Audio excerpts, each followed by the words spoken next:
Hey everybody, Brandon, Bearded CB82 here. So today, nice little video. It's basically going to be a recap. So it's the Will It Break Harbor Freight Edition Lessons Learned. Well, not only that, we got a little bitty mail call, so stay tuned.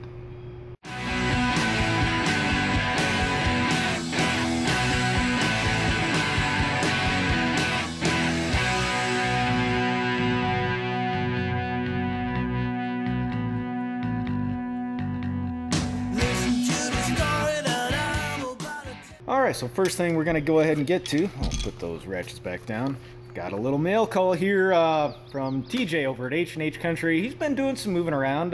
He picked up a job at a shipyard, so he's down on the bayou, a lot of us know. And anyways, so I think I got something to go right here. Let's see what we got. I had something climbing on my leg. So anyways, oh, got a couple of these. Sweet. TJ, H&H Country. This is his new logo.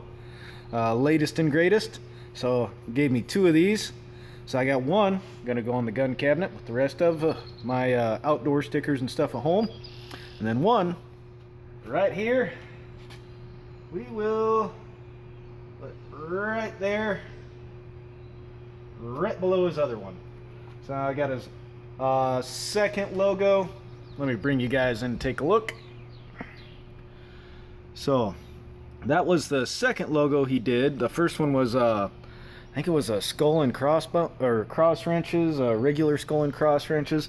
And then the newest one right here, as you can see. So I'm gonna leave a link to his channel down below. He's finally getting things settled in a little bit to where he's putting out videos again. So awesome job, TJ. Hope you're doing well. Thank you very much.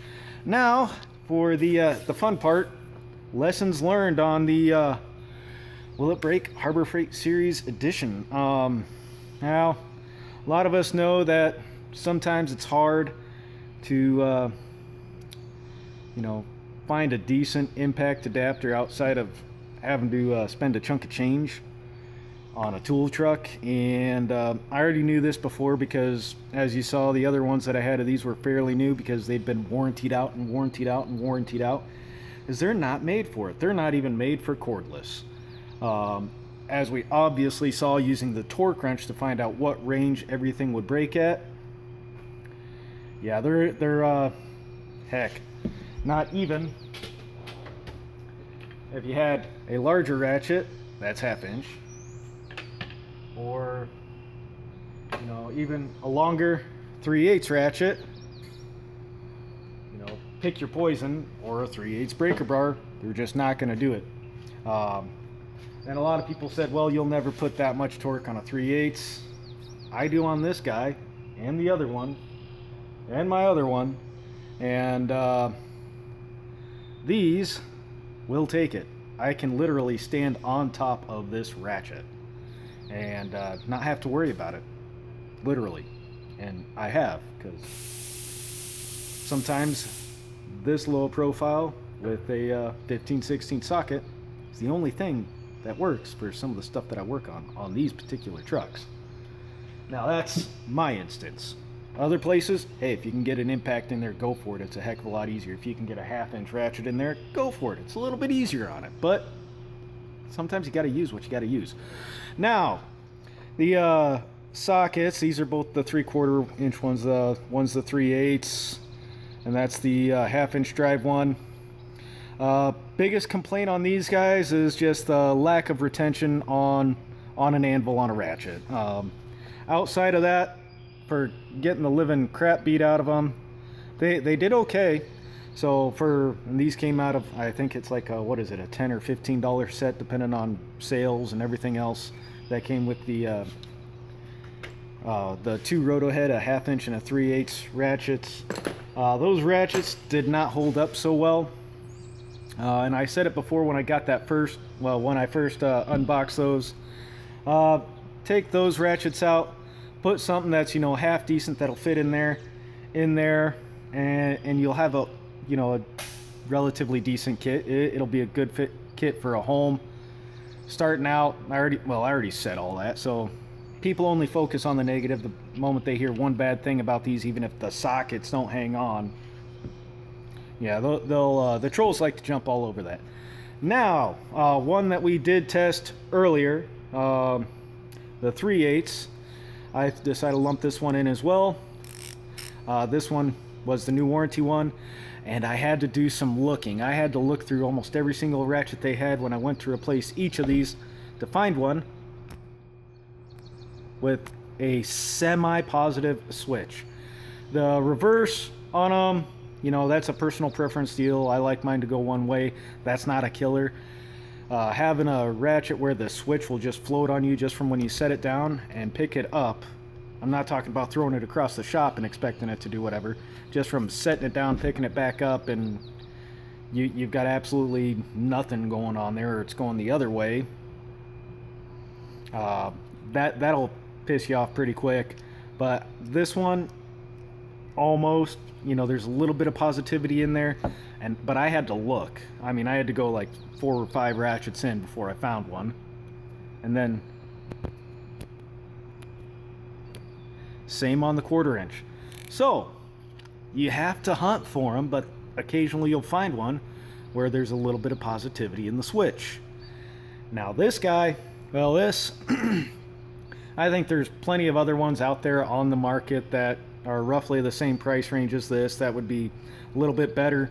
Overall, it was an okay ratchet for the 3/8. The way it held up through its torture test, using it around here in the shop for, what was it, I don't know, 3 weeks, a month, or somewhere around there, I forget.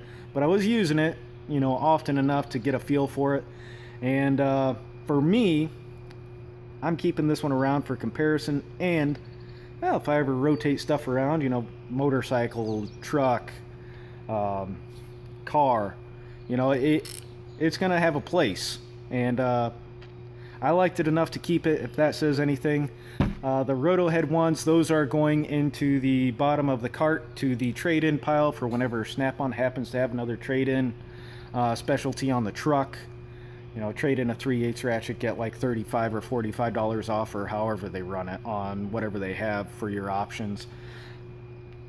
Heck, that kit cost me like $10 or $15. If I can get $35 on a trade-in for just one of those ratchets, it's worth it. This 1/4 inch, the way it held up, it impressed a lot of us. It impressed me. And well, like I said, the switch is the biggest thing, and a lot of other people that own these ratchets, that's their same complaint: lack of positivity. But for how it held up, I think this little guy runs $15-ish when it's not on sale. So you got fairly fine tooth. It's a 72 tooth. It's kind of light, from where I like to have my 72 tooth. But it's there. But it impressed the heck out of me for how well this held up. This held up as good, if not better, than this in a similar test. What do you do? If you can find one where the switch is semi-positive, I recommend it. There, I said it. Happy now? But I was impressed with this little guy, keeping it around. So those are going back in the drawer. But yeah, outside of that, those little kits, are they worth what you spend on them? Yeah, just for the sockets alone, to say the least. The fitment on them was, you know, fairly decent. They held up against, you know, impact, and these are harder and more likely to get damaged. Fairly decent. No detents or ball detent hole in here to hold it onto a ratchet. That's something to keep in mind if you're looking for a budget set. Maybe do some shopping. But overall, sockets held up all right. These guys, don't bother with it. And then on that note, hold on here. Had to find it here real quick. On that note, yeah, picked these up a little while back. Been waiting to finish this video up before I go ahead and debut these. They did not send me these. I bought these myself off of Amazon. I've had some other ones hold up fairly decent in the past on the 1/2 to 3/8 style. I've got a Allen USA that's been holding up all right. That one for quite a while. That one's in with my 1/2-inch impact or cordless impact at home. So I've got a 3/8 to quarter here on the Capri, the 1/4 to 3/8. It's actually a really nice one. Now the one that everybody else is curious about is the 1/2 to 3/8. I'm curious about this one too. It is chromoly. If I remember correctly, these ones are chrome vanadium from Harbor Freight. It was $7 and change, just shy of $8 for this set on Amazon. So screw it, I'll try it. If it works, they work. If not, well, this one I do plan on doing some impact testing with. I've got a T55 plus OTC socket I'm looking at getting for rebuilding these fan drives. The T55s that came with the Capri set have been holding up really good for rebuilding the fan drives on these tractors, but do want to get a T55 plus, and nobody has them in a 1/2-inch drive impact. So as far as Amazon or the other more budget friendly places go, so I'm gonna go ahead, get that, let you guys know how these turn out. I will put a link down below, but like I said, these are brand new. I haven't tried them yet, so I can't say yay or nay about them. Just to be honest with you, I'm hoping they do fairly decent, because if so, $8 and they already claim on their impact ready, we'll find out. You guys know I'll find out. And if they hold up, they hold up, and if not, well, we'll see. Another update I got to do down the road on the Capri set. Be another video when I get time. Anyways, I got a lot of stuff to do today. It's been a hell of a weekend, been a hell of a past week. We had DOT Blitz. So finally getting around to doing a quick video here, other than when I was in the regen. So shop wise, we did okay through the DOT Blitz, just busier than hell because the drivers were so afraid any tiny little bitty thing, we had to look at it. So even if it was absolutely nothing, just one of those things. But anyways, remember guys, shop safety is just as important as firearm safety. If you screw something up, well, you know how that goes. Anyways, take care. Hope you enjoyed the video. I actually didn't have too many bad things to say about the kits, but there's gonna be somebody out there who's gonna love to troll this video anyways. Take care, y'all.